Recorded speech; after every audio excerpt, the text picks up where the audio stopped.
Well, in this video, we're simply going to solve three systems of equations, linear equations in two variables, and then we'll introduce a second way of doing it. We're going to do it all by substitution, at least the first three examples, and then we'll look at another way that we can do it. So, solving by substitution. Well, this one's kind of interesting because the first thing you have to do, the first step is to solve one of the equations for one of the variables. And in fact, both of the variables are already solved for one of the variables. So what do we do in this case? Well, step one is done. I'll take a look at the second equation just for no preference. I just decided to randomly choose that one. X is equal to this. Well, what I'm going to do is substitute this into the other equation. So where we have x in the first equation, I'm going to replace it with 2y minus 1. And what you'll notice is x is equal to this, x is equal to this. So these two things must be equal to each other, and that's what we're going to end up with. We're going to end up with 2y minus 1 equals 3y plus 7. That's what I get by substituting this x with 2y minus 1. And now we just solve to get y. So if I subtract, let's see, I'm going to subtract 2y from both sides. I just did that so I'd have a nice y all by itself on the right-hand side. Well, not all by itself yet, but negative 1. So I'm going to subtract 7 from both sides, and that'll give us y equals negative 8. So we're halfway done. Now I need to figure out what x is. So the first equation says that x is equal to 3 times y plus 7. I just replaced the y with negative 8 since we already solved for y. So that means that x equals negative 24 plus 7. And what does that mean? X equals negative 24 plus 7 is negative 17. All right. Now, let's plug it in. Let's do the same thing with equation number 2, just to verify that we get x equals 17. Okay, so number 2 says x equals 2 times y, which is negative 8, minus 1. That means that x is equal to negative 16 minus 1, which means x equals negative 17. So we did it correctly. So the solution to this system of two equations is the ordered pair. I will write it right here. Negative 17, negative 8. That's the solution. That means that if we were to graph both of these lines in the xy axis, the one point where they would intersect is negative 17 for x, comma, negative 8 for y. Okay, let's do the next example.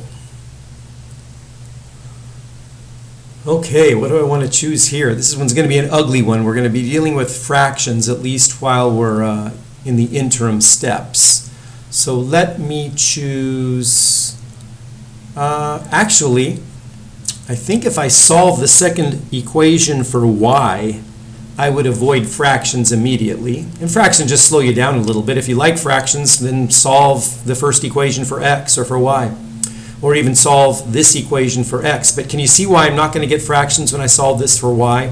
Eventually I'm going to divide everything by 4. 8 divided by 4 gives you 2. 40 divided by 4 gives you 10. So choosing, it doesn't matter which variable you choose to solve for, or which equation, but some of them might make it slightly easier than others.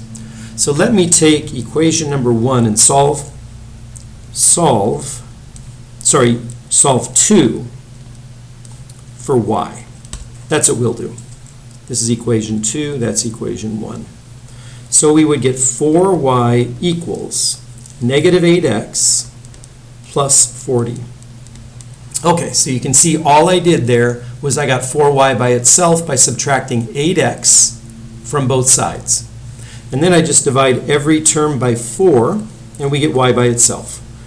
Y equals, because the 4's cancel, negative 2x plus 10.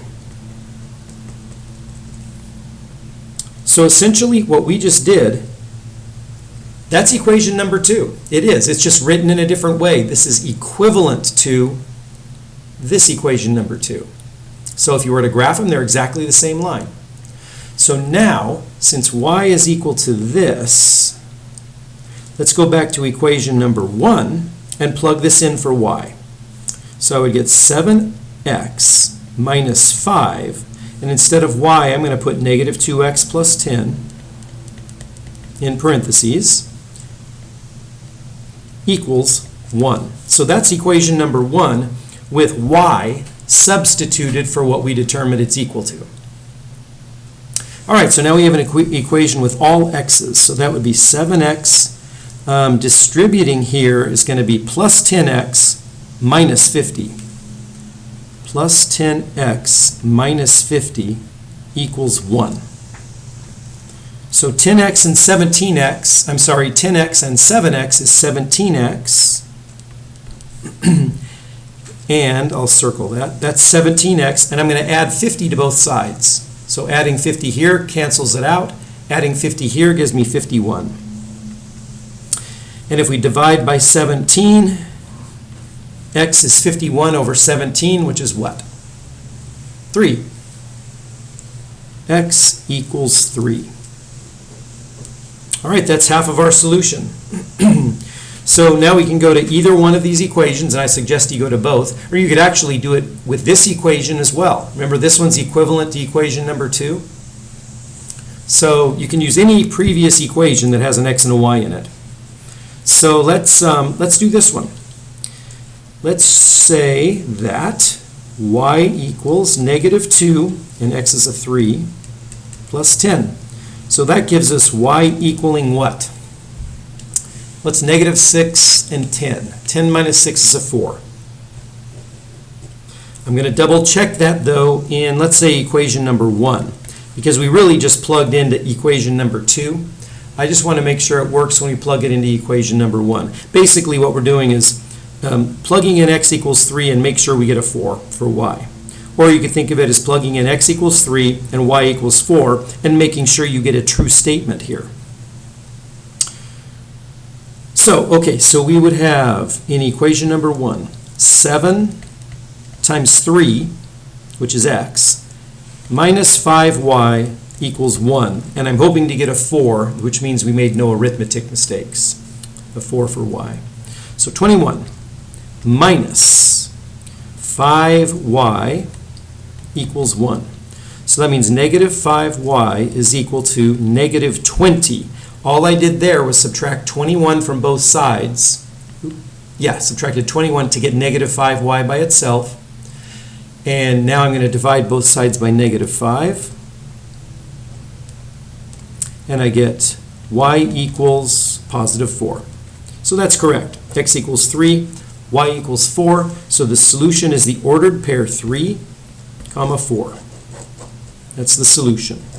So if we graphed these two linear equations in the xy plane, this is the one single point where they would intersect. All right, our last example, solving by substitution. Okay, let's see. What variable do I want to solve for? Which equation and which variable? It looks like I'm going to get fractions no matter what. Which is fine. I like working with them, but some people don't. Hopefully you'll get over that. Let's solve equation number 2 for y. I'm going to solve 2 for y. So that would give me a 3y. Add 2x to both sides would give me 2x plus 3. So all I did to get 3y by itself was added 2x to both sides. So 3y is 2x plus 3, and then I divide everything by 3. And that would give me y equals 2/3 x plus 3 over 3, which is 1. Okay, so this is essentially my new equation number 2. This is equivalent to this. So I'll even call it number 2. All we did is solved it for y, basically. So now y is equal to 2/3 x plus 1. I'm going to plug that into equation number 1, the other one.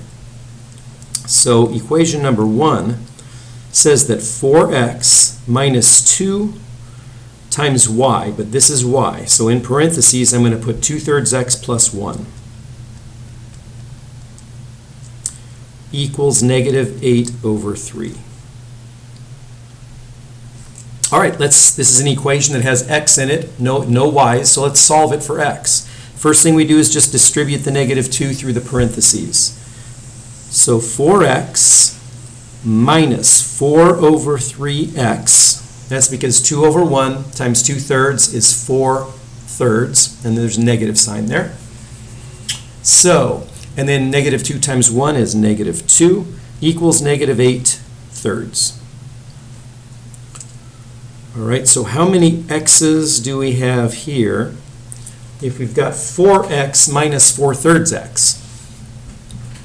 Well, how could I rewrite the number 4 with 3 as a denominator? Wouldn't that be 12/3? 12/3. I'll go ahead and write that down. 12/3x minus 4/3x. That's just rewriting what I have in this little cloud here. And I changed 4 into 12/3, so we have a common denominator. Now let's add 2 to both sides. Plus 2 plus, notice what I did here. Add 6/3. 2 is equal to 6/3. I wanted to get the common denominator. Okay? So when I add the 2 there, it cancels out. And again, this is just 2. So when I add -8/3 to positive 6/3, what do we get? Adding the numerators gives a -2/3.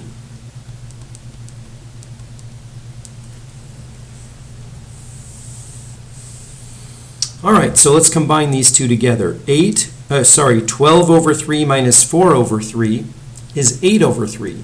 So we have 8/3x is equal to -2/3. And then how do I get x by itself when it's multiplied by a fraction? I multiply both sides by the reciprocal of that fraction. 3/8. The reciprocal. So I do it to both sides, like that. So we're multiplying both sides by 3/8.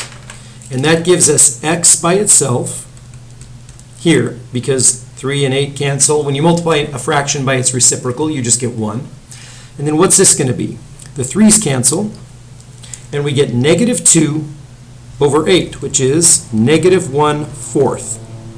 So we've determined that x is equal to -1/4.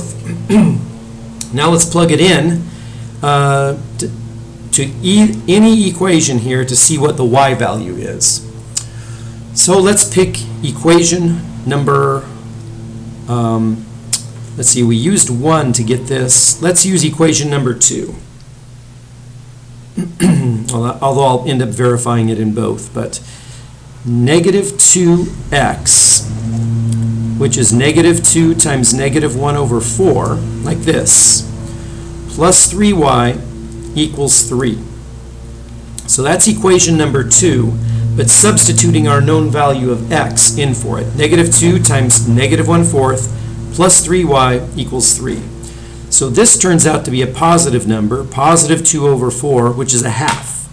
1/2 plus 3y equals 3. So now we have to subtract a half from both sides, and that gives us 3y equals, if you subtract a half, you get 2.5, or 5/2. That's a 5/2. And then I'm going to multiply both sides by 1/3.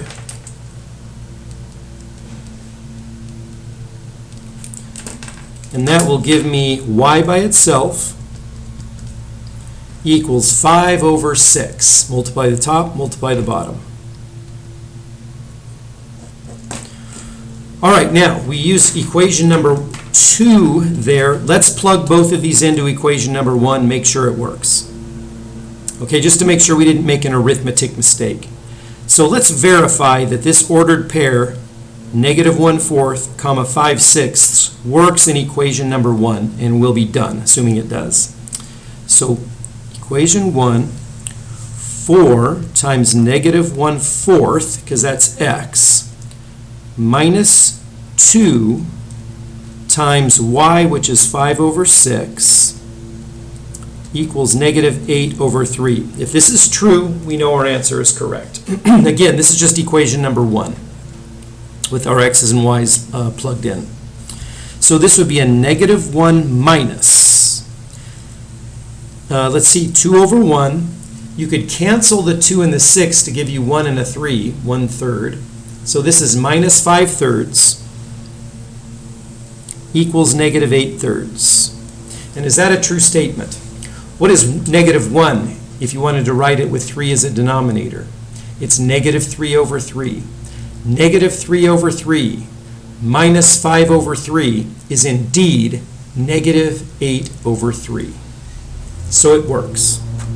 So the solution is negative 1 over 4, comma, 5 over 6. You had to work with fractions in that one for sure. So again, if we graphed these two lines in the xy plane, they would intersect at this ordered pair here, negative 1/4, comma, 5/6. All right, well, we've done enough examples with substitution. Now let's just take an introduction to the addition method or the elimination method. We're going to solve this very simple system of two equations. And hint, start by adding the two equations together. And why would that be, do you think? Well, if you add equations together, like 1 plus 2 equals 3, and 5 plus 4 equals 9, if you add those equations together, you get another equation. 3 and 9 are 12. 2 and 4 make 6. 1 and 5 make 6. 6 plus 6 is 12. So you're allowed to add two equations to get a third equation. But look what happens when we add them. 1 and 3 is 4. X and x is 2x. But the beauty of this system is that the y's cancel out when you add them together. So that's why this is called the addition method. We're adding the equations and we eliminated one of the variables. 2x equals 4, so x is equal to 2. That's half of our solution, and this is so trivial. The first equation says x plus y is 1, so what does that mean y is? 2 plus a negative 1, y equals negative 1, would be the second solution. I'm going to double check it in equation number 2. Is 2 minus negative 1 equal to 3? Indeed it is, because that would be like 2 plus 1. So the ordered pair, 2 comma negative 1, is the solution. And we'll see in the next video how you can make this work even if you don't have one of the variables where the signs are opposite, like this. This is a perfectly easy case to do. But we'll show that you can do the elimination method, addition method with any system of two equations, even the ones we did up in this earlier in this video.